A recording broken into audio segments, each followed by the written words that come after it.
வணக்கம், வணக்கம் அருந்தமிழ் உறவுகளே! எப்படி இருக்கீங்க? அண்ணாமலையை கழட்டி விட்டதா பாஜக தலைமை.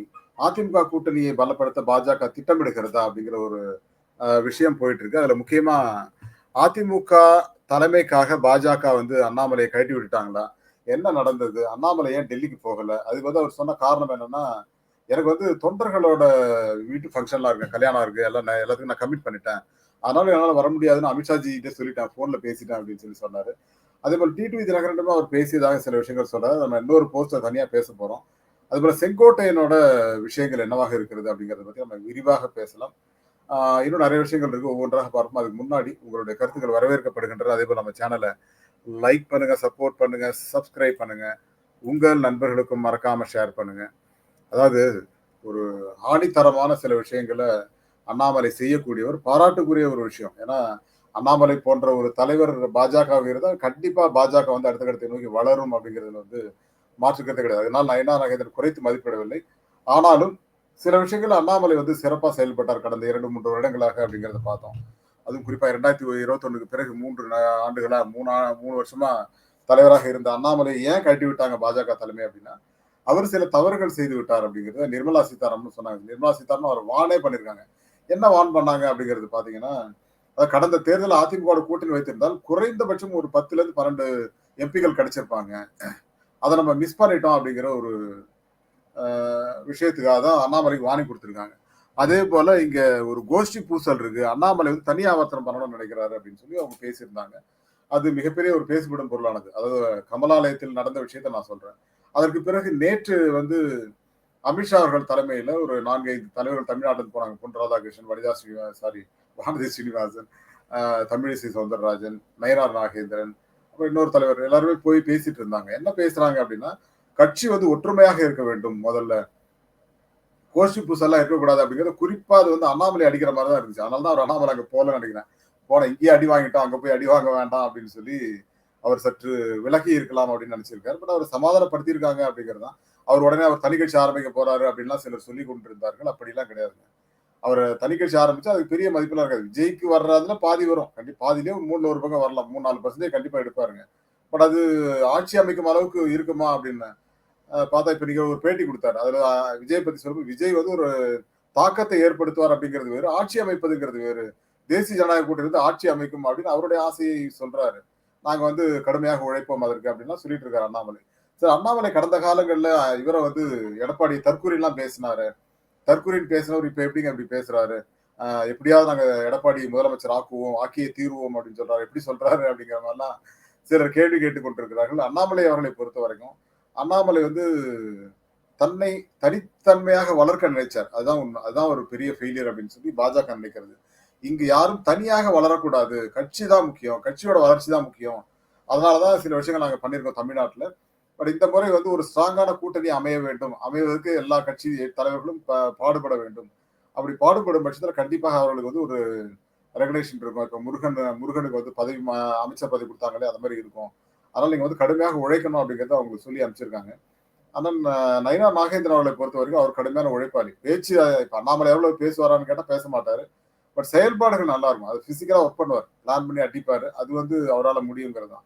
பட் அண்ணாமலை அவர்கள் வந்து டெய்லி பேசியே கட்சி வளர்த்த ஒரு தலைவர். பாஜகவை பொறுத்தவரைக்கும் பாஜக இன்றைக்கு இளைஞர்களிடம் அதிகமாக சேர்ந்திருக்கிறது அப்படின்னா அதற்கு காரணம் வந்து அண்ணாமலை தான். ஏன்னா திடீர்னு அண்ணாமலை சப்போர்ட் பண்றேன்னு பாக்குறீங்களா? இல்லங்க.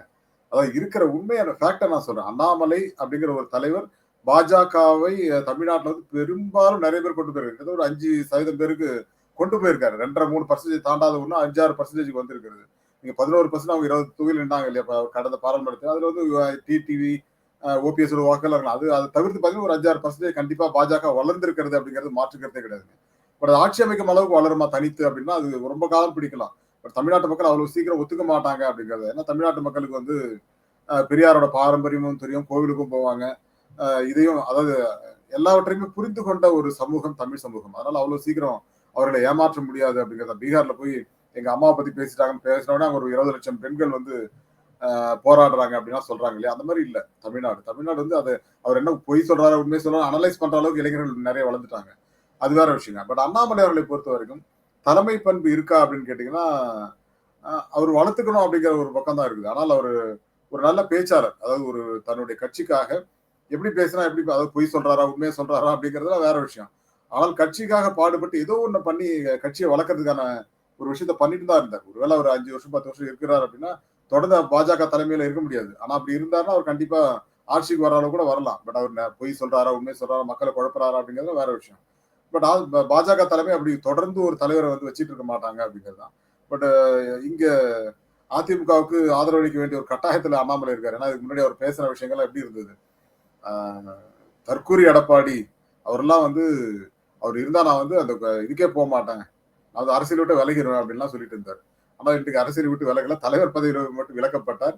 ஆனால் தனிமையில இருக்காரு இப்போ அப்படின்னு சொல்றாரு. நான் தொண்டனாக இருக்கிறேங்க, என்ன தொண்டர்கள் என்ன கூப்பிடுறாங்க எல்லாரும், அது அதை நான் கமிட் பண்ண வேண்டியது. அமித்ஷா அவர்கள் கூப்பிட்ட போது கூட நான் போக முடியாத காரணம் தொண்டர்களுக்கு நான் வந்து கமிட் பண்ணிட்டேன், நான் வரேன்னு சொல்லிட்டு. அதனால நான் அமித்ஷா கிட்ட தொலைபேசியில் பேசினா அவர் புரிந்து கொண்டார் அப்படின்னு சொல்லி சொன்னாருங்க. இதுல இன்னொரு முக்கியமான விஷயம் என்ன அப்படின்னா, நிர்மலா சீதாராமன் ஒரு பெரிய வார்னிங் கொடுத்துட்டு போயிருக்காங்க. யாருக்கு? அண்ணாமலை. உங்களாலதான் நம்ம வந்து எம்பிஸ் பெற முடியல, நம்ம 240ங்கிறது 250 கூட வந்திருக்கோம், தமிழ்நாடுல ஒரு 10 எம்பி ஜெயிச்சிருந்தோம்னா நீங்க அதை இது பண்ணிட்டீங்க அப்படின்ற மாதிரி அவர் வந்து கோட் பண்ணியிருந்தாங்க. பட் அதுங்க அரசியல்ல வந்து ஒரு புது முயற்சிகளை செய்வது ஒரு கட்சி தலைவருக்கு கடமைங்க.